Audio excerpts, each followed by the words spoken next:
ఉండాలని ప్రభు నామమున తెలియజేస్తున్న ప్రార్థిస్తూ ప్రభును స్తుతిస్తూ ముందుకు వెళదాం.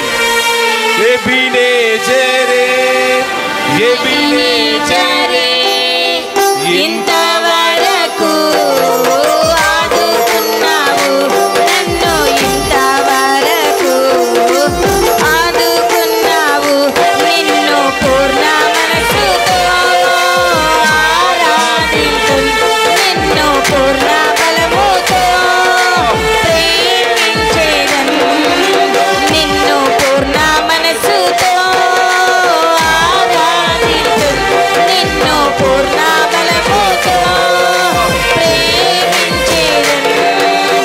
ఆరాధన ఆరాధన ఆరాధన ఆరాధన ఆరాధన ఆరాధన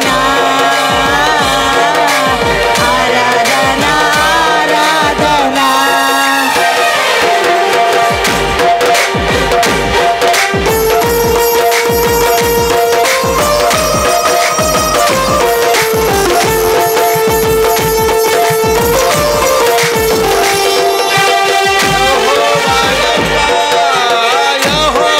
రఫా స్వస్థపరచవే వందనమయ్యా. యెహోవా రఫా, యెహోవా రఫా స్వస్థపరచవే వందనమయ్యా. నన్ను స్వస్థపరచవే వందనమయ్యా.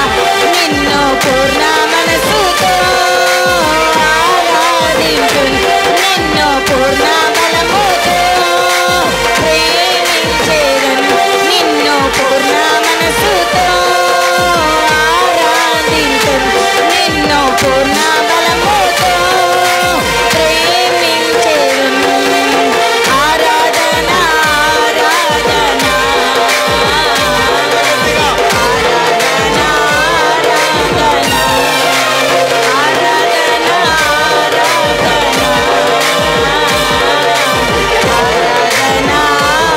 ఆరాధన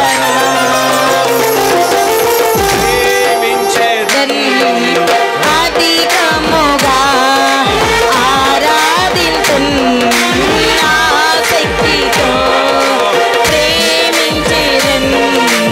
అధికముగా ఆరాధింతున్, నా శక్తితో నిన్ను పూర్ణ మనసుతో ఆరాధింతున్, నిన్ను పూర్ణ బలముతో ప్రేమించేదన్, నిన్ను పూర్ణ మనసుతో ఆరాధింతున్, నిన్ను పూర్ణ బలముతో ప్రేమించేదన్.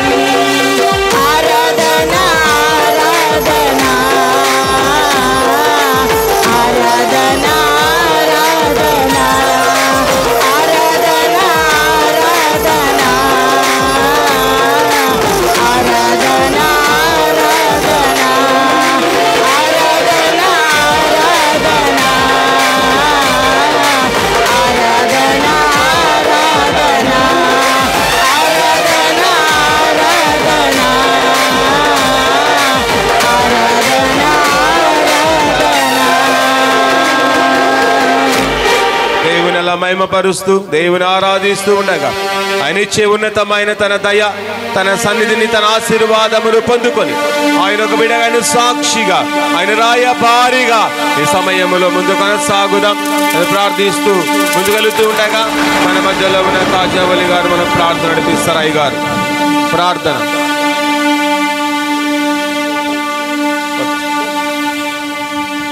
ఓకే, అందరిలా ప్రార్థిస్తూ ఉండగా ప్రార్థన చేసుకుందాం.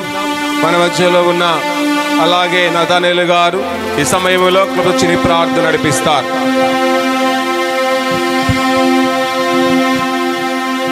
మమ్మల్ని మిక్కిలిగా ప్రేమించిన మా ప్రియ పరలోకపు తండ్రి, నీకు వందనాలైనా, స్తుతులు, స్తోత్రములు తండ్రి, స్తోత్రములు తండ్రి.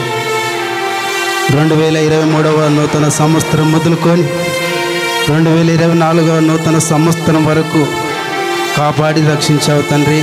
2024 నుండి 2025వ సంవత్సరం నూతన సంవత్సరం వరకు మమ్మల్ని అందరినీ కాపాడి రక్షించి సంరక్షించిన దేవ, నీకే వెళ్ళలేని వందనములు, స్తుతులు, స్తోత్రములు చెల్లిస్తున్నాం పరమ తండ్రి. ఎక్కడ 2-3 కూడి నా నామమున ప్రార్థన చేస్తారో వారి మధ్యలో నేనుంటానని సెలవిచ్చిన ప్రకారంనైనా, అవునైనా పాటలు పాడిన వారిని దీవించండి, వాద్యాలు వాంచిన వారిని దీవించండి. అయ్యగారినైనా వాక్యంలోనికి వెళ్ళనయ్యుంటుండగా ఆయన నోటి బురుగా మీరు మాట్లాడండి తండ్రి. నీకు వందనాలు, స్తుతులు, స్తోత్రాలు.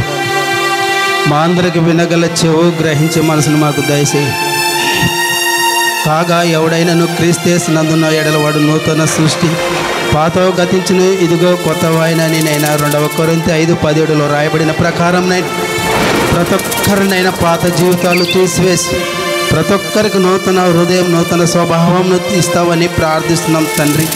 నీ దయలో, నీ గొప్ప కృపలోనైనా పాటలు పాడే ఆసక్తి, వాక్యం చదివే ఆసక్తి, వాక్యం వినే ఆసక్తిని కూడా మీరు అనుగ్రహిస్తారని యేసు శక్తి గల నామమున ప్రార్థిస్తున్నాం మా పరమ తండ్రి.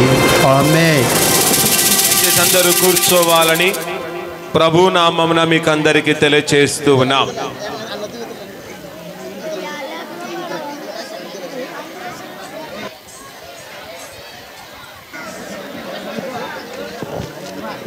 దయచేసి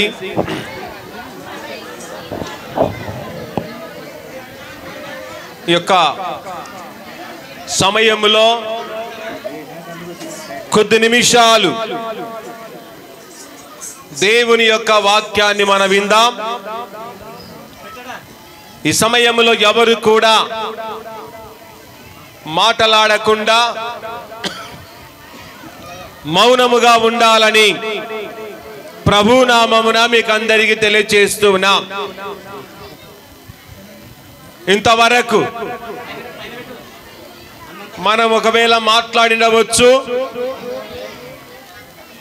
ఈ యొక్క సమయములో ఇది చాలా శ్రేష్టమైన సమయం, విలువైన సమయము గనక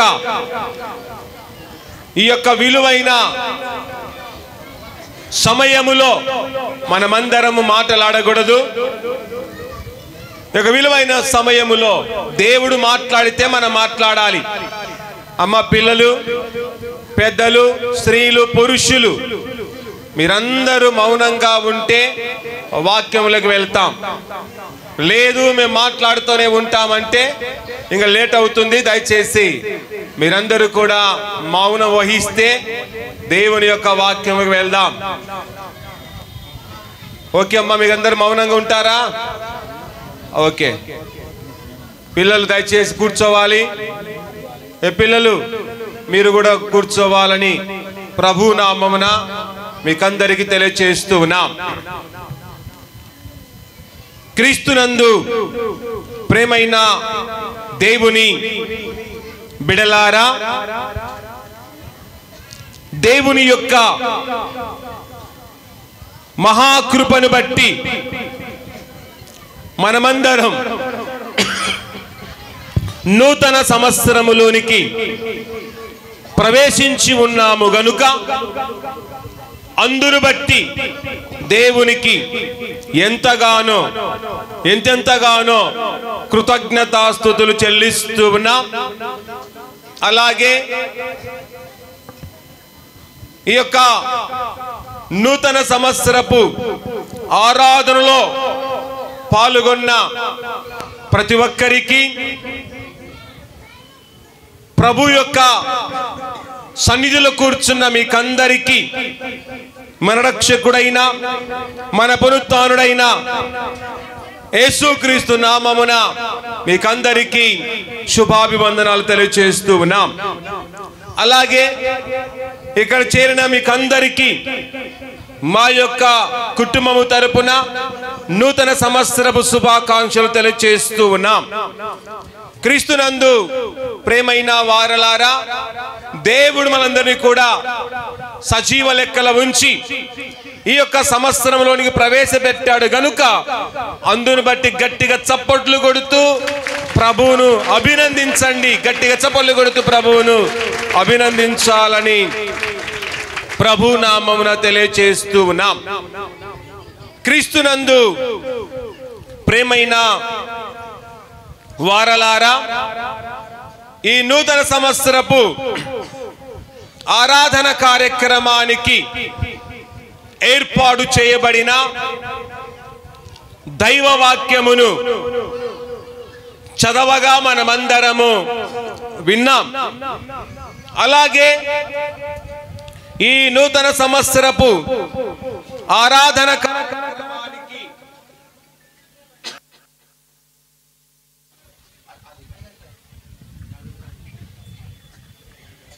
ఏర్పాటు చేయబడిన ధ్యానాంశము నూతనముగా ఫలించుట అనే ధ్యానాంశంపై మనము ధ్యానించబోతూ ఉన్నాం. అందరు చెప్పాలి, ఏ అంశంపై మనం ధ్యానించబోతున్నామండి?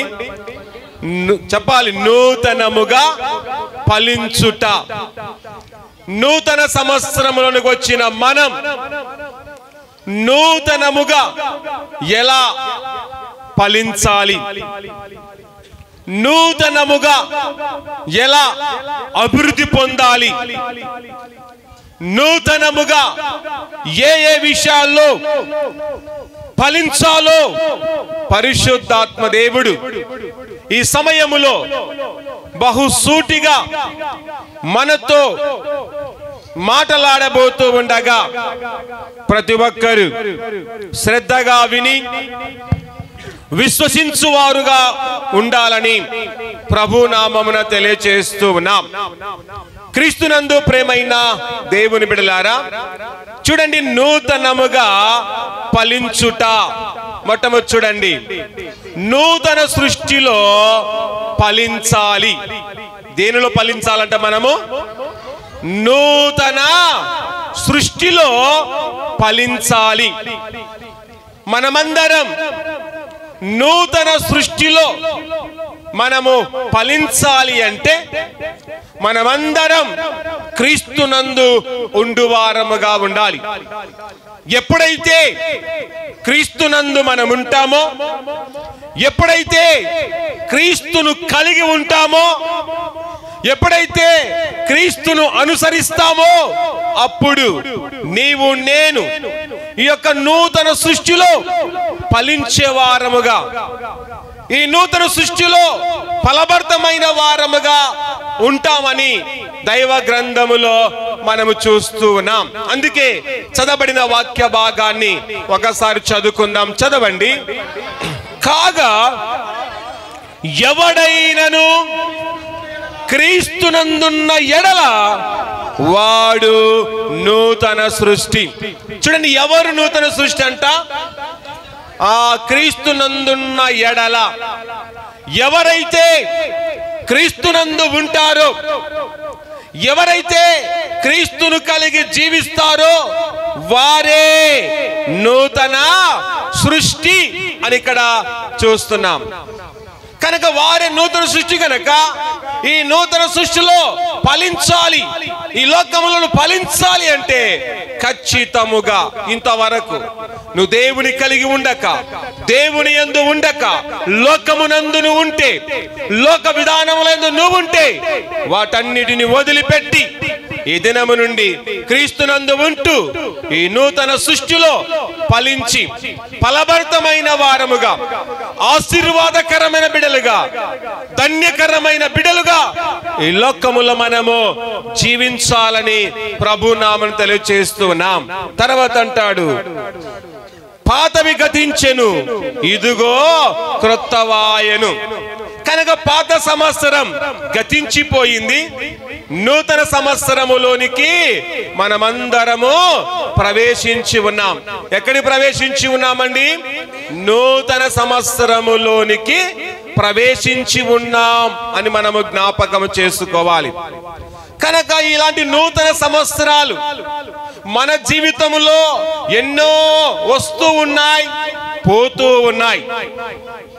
కనుక నీకు ఎన్ని సంవత్సరాలు ఉన్నాయో, నీ జీవితంలో అన్ని నూతన సంవత్సరాలు వస్తూ ఉన్నాయి, వెళ్ళిపోతూనే ఉన్నాయి అని మనము జ్ఞాపకము చేసుకోవాలి. కనుక ప్రియ దేవుని బిడలారా, ఈ నూతనమైన సంవత్సరములో నీ యొక్క జీవితములో ఒక నూతన క్రియ జరగాలి, నీ జీవితములో ఒక నూతనమైన ఫలింపు రావాలి, నీ జీవితములో ఒక ఉన్నతమైన మార్పు రావాలి, నీ జీవితంలో ఉన్నతమైన విధమును పొందుకోవాలి అంటే మనమందరము కూడా దేవుని యందు ఉంటూ మునుపటి వాటిని జ్ఞాపకము చేసుకోకుండా మన ముందుకు కొనసాగుతూ ఉంటే మన జీవితంలో దేవుడు నూతన క్రియ జరిగించునని మనము జ్ఞాపకము చేసుకోవాలి. చూడండి, దైవ గ్రంథములో చూస్తే యెషయా గ్రంథము 43వ అధ్యాయం 18వ వచనం నుండి 19వ వచనం వరకు చదువుకుందాం. చదవండి. చదువు అశోక్. మునుపటి వాటిని జ్ఞాపకము చేసుకొనకుడి, పూర్వకాలపు సంగతులను తలంచుకొనకుడి. చూడండి, మునుపటి వాటిని ఏం చేయకూడదంట? జ్ఞాపకము చేసుకొనకుడి. గతించిపోయిన కాలాన్ని, గతించిపోయిన సంవత్సరాన్ని, గతించిపోయిన కాలములో నువ్వు నడిచిన విధానాన్ని, గతించిపోయిన ఆ యొక్క కాలములో నువ్వు జీవించిన విధమును నేను ఎప్పటికీ జ్ఞాపకము చేసుకొనకుండా మనమందరం మన ఎదుట ఉన్న ప్రభు వైపు చూస్తూ నూతనమైన సంవత్సరములోనికి ప్రవేశించి ఆయనిచ్చే ఉన్నతమైన కృపను మనము పొందాలి.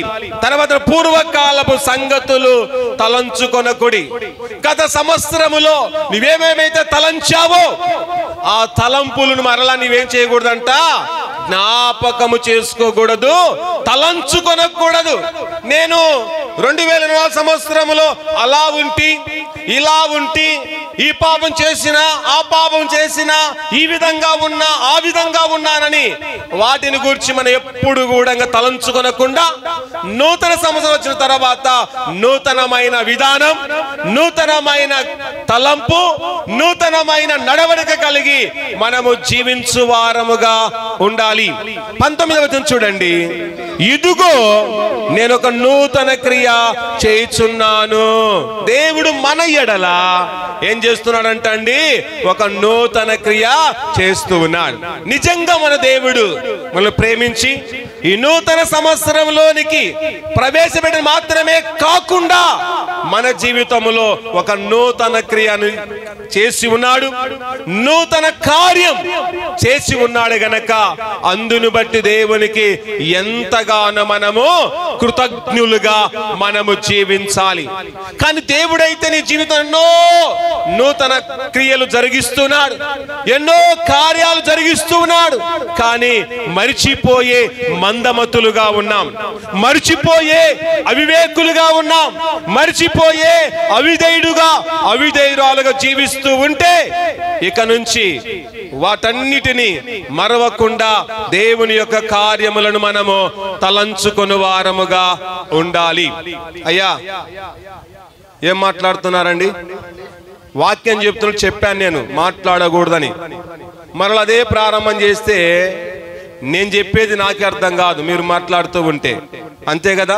వీడికి వచ్చి మీరు నేను మాట్లాడుతుంటే వీడు వచ్చి మీరు మాట్లాడండి, ఏమి కూడా మాట్లాడలేరు. కనుక దృష్టి అంతా కూడా మళ్ళీపోతుంది. మీకు చెప్తున్నాను, అమ్మా కూర్చోవాలి, ఏదన్నా ఉంటే వాక్యం తర్వాత మాట్లాడండి.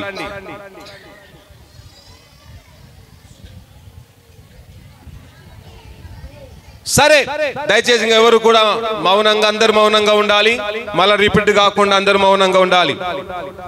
కనుక ఈ సమయములో మన జీవితములో ఆయన చేసిన ప్రతిదీ మరవక ఆయనను మనము జ్ఞాపకము చేసుకొని వారముగా ఉండాలి. కనుక ప్రియ దేవుని బిడ్డలారా, ఒక విషయాన్ని మనము గమనించాలి. మనమైతే నూతన సంవత్సరం అనుకుంటున్నాం, జ్ఞాని అయిన ప్రసంగ అంటున్నాడు, సూర్యుని కింద నూతనమైన ఏది లేదు అంటున్నాడు. వాస్తవమా కాదండి? వాస్తవమే. అందుకే చూడండి, ప్రసంగి గ్రంథము 1వ అధ్యాయం 9వ వచనం నుండి చూస్తే అక్కడ ఒక మాట చూస్తున్నాం. మునుపు ఉండినదే ఇక ఉండబోవునది, ఇంకా జరిగినదే జరగబోవునది అనే మాట అక్కడ మనం చూస్తున్నాం. చదవండి ఒకసారి. మునుపు ఉండినదే ఇక ఉండబోవునది, మునుపు జరిగినదే ఇక జరగబోవునది. నిజంగా మునుపు జరిగింది. ఏం జరిగిందండి? నూతన సంవత్సరపు ఆరాధన జరిగింది. నూతన సంవత్సరాన్ని మనమందరము జరుపుకున్నాం. మునుపు జరిగినదే ఇక జరగబోవునది. మునుపు జరిగింది అదే మరలా ఈ సంవత్సరం కూడా జరుగుతూ ఉంది. కానీ సూర్యుని కింద నూతనమైన ఏది కూడా లేదు. నువ్వు అనుకుంటున్నావు నూతన సంవత్సరం అని, మంచిదే. కానీ సూర్యుని కింద నూతనమైన ఏది కూడా లేదు అని మనము జ్ఞాపకము చేసుకోవాలి. ఏమ్మా స్త్రీలు, మీకే చెప్పేది, మీరు కూడా సైలెంట్ ఉండడం లేదు. సరే, ప్రేమైన దేవుని బిడ్డలారా గమనించండి. ఇది మనము ఈ సంవత్సరాన్ని, ఒకే సంవత్సరాన్ని 2 విధాలుగా మనం పిలుస్తూ ఉన్నాం. ఏ విధంగా పిలుస్తున్నామంటే, జనవరి 1వ తారీఖు వచ్చినప్పుడు దీన్ని ఏమంటామండి? నూతన సంవత్సరం అంటాం. అంటామా కాదా? అంటాం. ఇదే సంవత్సరాన్ని మరలా డిసెంబర్ 31 రాగానే ఏమంటామమ్మా? ఏమంటాం? పాత సంవత్సరం అంటాం. ఇదే సంవత్సరాన్ని నూతన సంవత్సరం అంటాం. ఇదే సంవత్సరాన్ని ఏమంటామండి? పాత సంవత్సరం అంటాం. ఈ 2025వ సంవత్సరం నూతన సంవత్సరం అంటున్నాం. ఇదే చివరి డిసెంబర్ 31 రాగానే ఏమంటామండి? పాత సంవత్సరం అని మనము పిలుస్తూ ఉంటున్నాం అనేది ఒక్కసారి ఆలోచించాలి. కనుక లోకములో ఇవి జరుగుతున్నది కనుక జరిగినదే జరగబోతున్నది, అలాగే మునుపు జరిగినదే జరుగుతుంది అని మనమందరము తెలుసుకొని దేవుని యందు నూతన పరచబడి దేవుని యందు భయభక్తులు కలిగి ఈ లోకములో మనము జీవించు వారముగా ఉండాలి. తర్వాత రెండవ విషయం చూడండి, నూతనంగా ఫలించుట. నూతన స్వభావములో ఫలించాలి. దేనిలో ఫలించాలంటే మనము నూతనమైన స్వభావం, నూతనమైన స్వభావములో ఫలించాలి. ఇంతవరకు నూతనమైన స్వభావము లేక పాడు స్వభావం కలిగి జీవించావేమో, పాడు విధానములో నువ్వు 2024లో ఉన్నావేమో. కానీ ఈ సంవత్సరంలోకి వచ్చిన నీవు నీ స్వభావములో నువ్వు ఫలించాలి. నీ స్వభావంలో మార్పు రావాలి, నీ తలంపులో మార్పు రావాలి. కానీ మార్పు లేని జీవితం బహు వ్యర్థమైనది. మార్పు లేకుండా ఇన్ని సంవత్సరాలు, నూతన సంవత్సరాలు ఎన్ని జరుపుకున్నా నీ జీవితము శుద్ధ దండగా అని మనం జ్ఞాపకం చేసుకొని ఖచ్చితంగా నూతన సంవత్సరం వచ్చిన నీవు మన స్వభావములో మార్పు తీసుకుని వచ్చి మన స్వభావములోనే మనము ఫలించి ఫలాభివృద్ధి నొందిన వారముగా ఉండాలని ప్రభు నామను తెలియజేస్తూ ఉన్నాం. అందుకే చూడండి, యెహెజ్కేలు గ్రంథము 36వ అధ్యాయం 26వ వచనం నుండి మనం చూస్తే దేవుడు మనకు ఏ స్వభావాన్ని ఇస్తూ ఉన్నాడో అక్కడ మనం చూస్తూ ఉన్నాం. చదవండి. నూతన హృదయమును నీకిచ్చెదను, నూతన స్వభావము నీకు కలగజేసేదను. దేవుడు ఏం కలగజేస్తున్నాడంట? నూతన స్వభావాన్ని కలగజేస్తున్నాడు. ఈ నూతన సంవత్సరం వచ్చిన మనకు దేవుడు నూతన స్వభావాన్ని కలగజేస్తూ ఉండగా ఆయన ఇచ్చిన ఈ నూతన స్వభావం మనమందరము కలిగి ఈ నూతనమైన స్వభావములో అభివృద్ధి పొందాలి. ఈ నూతనమైన స్వభావములో ఫలించాలి. ఈ నూతనమైన స్వభావములో నువ్వు హెచ్చింపబడాలి. నూతనమైన స్వభావములో నీ క్యారెక్టర్ కనబడాలి. కానీ నీ క్యారెక్టర్, నీ స్వభావములో కనబడకపోతే నీ జీవితం అంతా బహు వ్యర్థమైనది అని జ్ఞాపకం జ్ఞాపకము చేసుకొని ఈ సంవత్సరములో ఉన్న నీవు, ఈ సంవత్సరానికి అడిగెట్టిన నీవు మనము ఒక్కసారి పరీక్షించుకొని నా జీవితములో ఫలింపు ఉందా, నా జీవితంలో అభివృద్ధి ఉందా లేదా అని ఆలోచించి, లేకపోతే ఈ సంవత్సరంలో ప్రభు ద్వారా ఆ అభివృద్ధి, ఆనందం, ఆ సమాధానాన్ని పొందిన దైవ కుమారులముగా, దైవ జనాంగముగా, దైవ ప్రజగా ఈ లోకములో నీవు నిలవాలని, కనబడాలని, దేవుని ఎదుట నిజమైన సాక్షిగా ఉండాలని ప్రభు నామను తెలియజేస్తూ ఉన్నాం.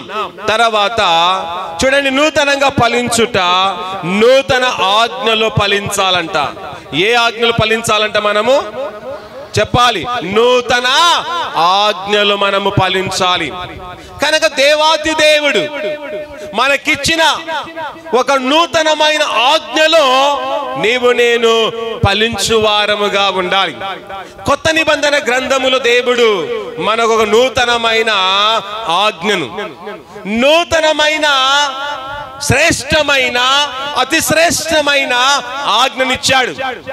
ఆ ఆజ్ఞలో నీవు నేను నూతనంగా ఫలించే వారముగా ఉండాలి. ఏమిచ్చాడో దైవ గ్రంథములో చూడండి. దేవుడిచ్చిన నూతనమైన ఆజ్ఞ చూడండి. యోహాను సువార్త 13వ అధ్యాయం 34వ వచనం చూస్తే అక్కడ దేవుడు మనకిచ్చిన, ఈ లోకానికి ఇచ్చిన శ్రేష్టమైన ఆజ్ఞ అక్కడ మనం చూస్తున్నాం. చదవండి. మీరు ఒకరినొకరు ప్రేమింపవలనని మీకు ఒక ఆజ్ఞ ఇచ్చుచున్నాను. చూడండి, ప్రేమైన దేవుని బిడ్డలారా, దేవుడిచ్చిన ఆజ్ఞ ఏంటంట? ఒకరిని ఒకరు ప్రేమింపవలన ఆజ్ఞ ఆయన నూతనముగా అనుగ్రహించాడు. నూతనమైన ఆజ్ఞ ఇచ్చాడు. ఆజ్ఞ ఒకరినొకరము ప్రేమించవలనని. కనుక ఈ సమయంలో మనం ప్రేమిస్తున్నామా? ఒకరి పట్ల ఒకరు మనము ప్రేమ కలిగి ఉన్నామా? ద్వేషము కలిగి ఉన్నామా? అంటే ఎక్కువగా ద్వేషం అనేది మనలో ఉంది. ఎక్కువగా ఒకరి పట్ల ఒకరు ప్రేమ లేదు, కానీ అసూయ మనలో ఉంది. ఒకరి పట్ల ఒకరము మనము ప్రేమించుకోవడం లేదు, కానీ ఒకరి పట్ల ఒకరము విడనాడడం, ఒకరి పట్ల ఒకరము దూషించుకోవడం, ఒకరిని గురించి ఒకరము మాట్లాడుకోవడం, ఒకరి మీద ఒకరు నిందలు వేసుకోవడం, ఒకరి మీద ఒకరిని మనమందరము అవమానపరుచుకుంటున్నాం. అది నిజమైన నూతన జీవితము కాదు. నిజమైన క్రీస్తు యొక్క జీవితాన్ని అవలంబించడం కాదు. గనక మనమందరము ప్రభు ఇచ్చిన ఆజ్ఞ మేరకు ఒకరినొకరము మనము ప్రేమించాలి. ప్రభు ఎలా ప్రేమించాడో అక్కడ కిందికి చదవండి. నేను మిమ్మును ప్రేమించినట్టు మీరును ఒకరినొకరు ప్రేమించుడి అని తెలియజేస్తున్నాడు. ప్రభు ఎలాగైతే మనం ప్రేమించాడో అదే విధముగా మనం ఏం చేయాలంట? ఒకరినొకరిని ప్రేమించు వారంగా ఉండాలి. ప్రేమిస్తున్నావా? ప్రేమించలేని స్థితిలో నువ్వు ఉంటే నీ జీవితంలో సరైన ఫలింపు, సరైన మార్పు నీ జీవితంలో లేనట్టే అని జ్ఞాపకం చేసుకొని దేవుడిచ్చిన ఈ నూతనమైన ఆజ్ఞలో ఫలించి ఒకరి పట్ల ఒకరం ప్రేమానురాగాలు కలిగి క్రైస్తవ సంఘాలలో, క్రైస్తవ కుటుంబాల్లో మనమందరము ఆదర్శప్రాయముగా నివసించాలని ప్రభు నామమున తెలియజేస్తున్నాం. కనుక నూతన సంవత్సరాలకు వచ్చినంత మాత్రాన మన జీవితం నూతన పరచబడదు. నూతన వస్త్రాలు కట్టుకున్నంత మాత్రాన మన జీవితం నూతన పరచబడదు. కానీ ఎవరి ద్వారా మన జీవితం నూతన పరచబడుతుంది? దేవుని ద్వారానే మన జీవితము నూతన పరచబడుతూ ఉంది. కనుక చాలా మంది అనుకోవచ్చు, నేను నూతన సంవత్సరం వచ్చాను అందుకే నూతన వస్త్రాలు కట్టుకుంటే నేను నూతనంగా ఉంటాను అనుకుంటారేమో. కానీ నూతనంగా ఎవరు కూడా ఉండలే. నూతన వస్త్రాలు కట్టుకున్నంత మాత్రాన ఎవరు నూతన పరచబడరు. కానీ నువ్వు ప్రభులో ఉంటేనే నూతన పరచబడుతావు. ప్రభులో ఉంటేనే నీవు ధన్యుడిగా మారుతావు. నువ్వు ప్రభులో జీవిస్తేనే నీ జీవితము ఆశీర్వాదకరముగా మారుతుంది అని మనమందరము ఎరిగిన వారముగా మనము జీవించాలి. క్రీస్తునందు ప్రేమైన దేవుని బిడ్డలారా, చూడండి, కాలము చాలా విలువైనదిగా ఉంది. గమనించాలి. ఇంకొద్ది నిమిషం ముగిస్తున్నాను. గమనించండి, కాలము చాలా విలువైనది. ఎంత విలువైనది అంటే దేవుడు మనకిచ్చిన వరాలలో అన్ని వరాల కంటే కూడా కాలము, సమయము చాలా విలువైనదిగా ఉంది. ఈ యొక్క విలువైన సమయం నువ్వు ఒకవేళ పోగొట్టుకుంటున్నావేమో, 2004 సంవత్సరములో విలువైన సమయాన్ని వృధా చేసుకొని నీ జీవితాన్ని పాడు చేసుకున్నావేమో. మనము ఈ సంవత్సరం వచ్చిన తర్వాత ఈ సమయములో కాలాన్ని వృధా చేసుకొనకుండా మనమందరము కాలానుగుణంగా జీవించువారముగా ఉండాలి. కాలం మన వెంట నడవదు, కాలం వెంటనే మనము నడవాలి. గమనించాలి, కాలం మన వెంట నడవదు, కానీ కాలం వెంట మనము నడవలసిందే అని మనము జ్ఞాపకం చేసుకోవాలి.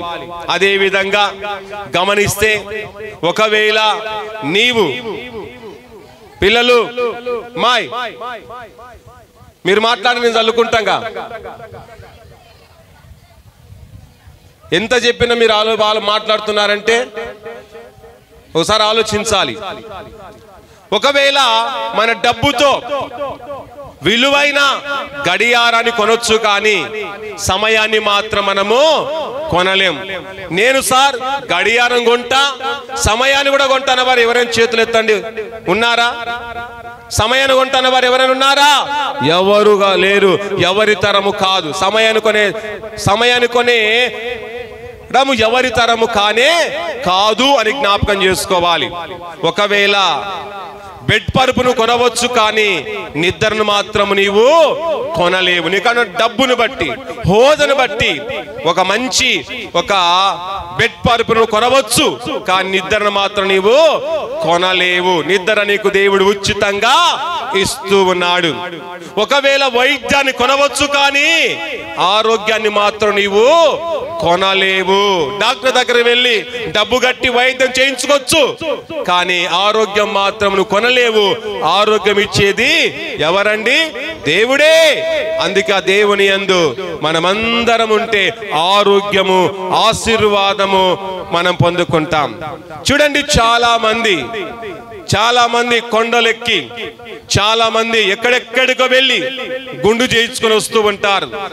గుండు చేసుకున్నంత మాత్రాన గుణం మారకపోతే ఏమీ ప్రయోజనము లేదు. చాలా మంది గుండు చేయించుకుంటారు నేను మారానని, కానీ ఎన్నిసార్లు గుండు కొట్టించుకున్న గుణం మారకపోతే శుద్ధ దండగా అని మనము జ్ఞాపకం చేసుకోవాలి.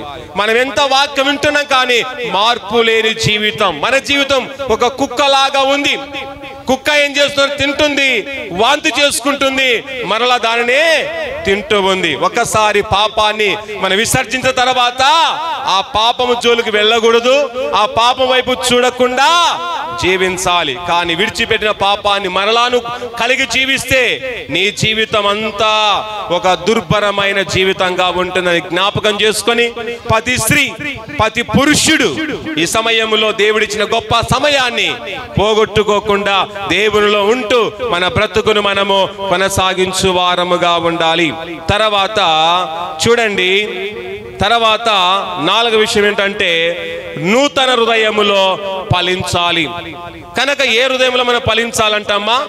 నూతనమైన హృదయములో ఫలించాలి. నీలో నూతనమైన హృదయం ఉందా? నీలో నూతనమైన హృదయం ఉందని నీకు కనబడుతుందా? కనబడడం లేదు. హృదయములన్నీ కూడా కుట్రలు, కుతంత్రాలు దాగి ఉన్నాయి. హృదయములో మోసం ఉంది. హృదయములో అది ఘోరమైన వ్యాధి గలది కనుక హృదయం చాలా ఘోరమైనదిగా ఉంది.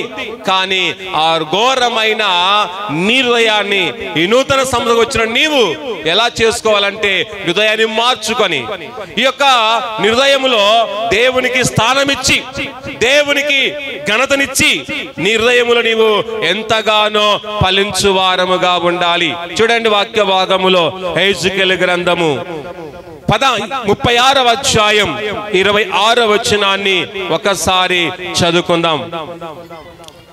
నూతన హృదయము మీకు ఇచ్చేదను.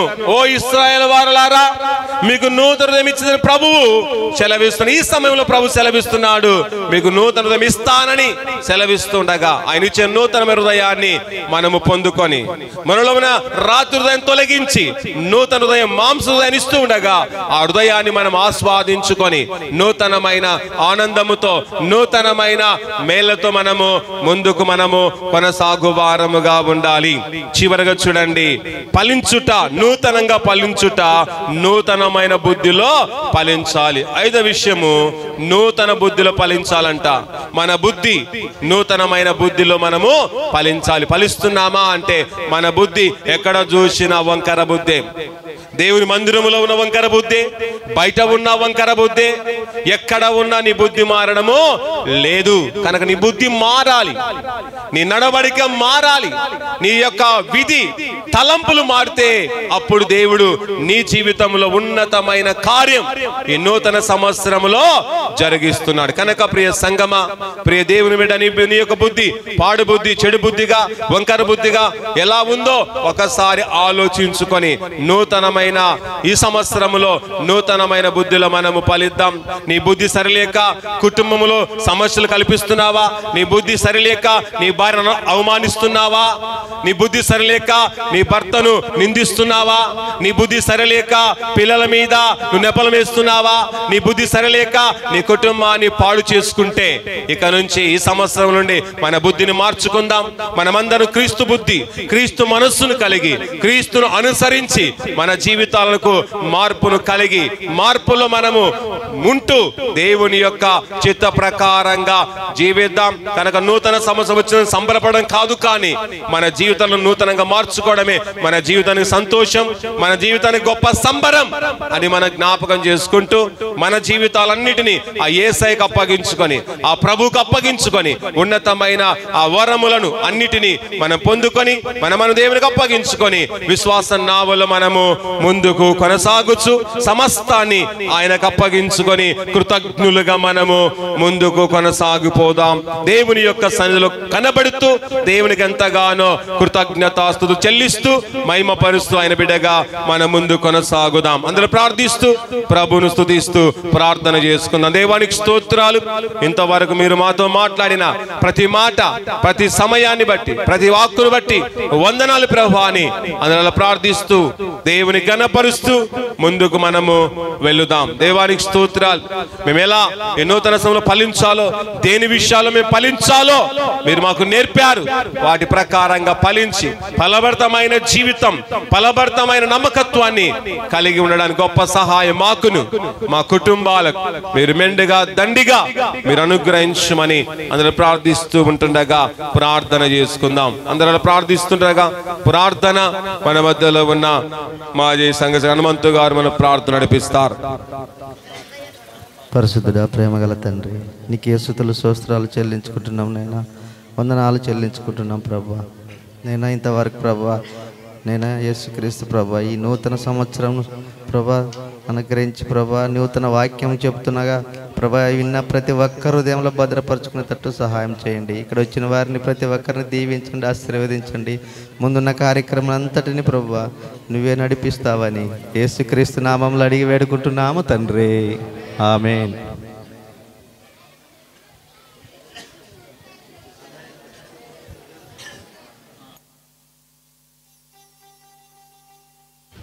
ఈ సమయములో దయచేసి కానుకలు పాటలు పాడడానికి ముగ్గురు పోటీ పడుతున్నారు. దయచేసి మీరు గమనించాలి.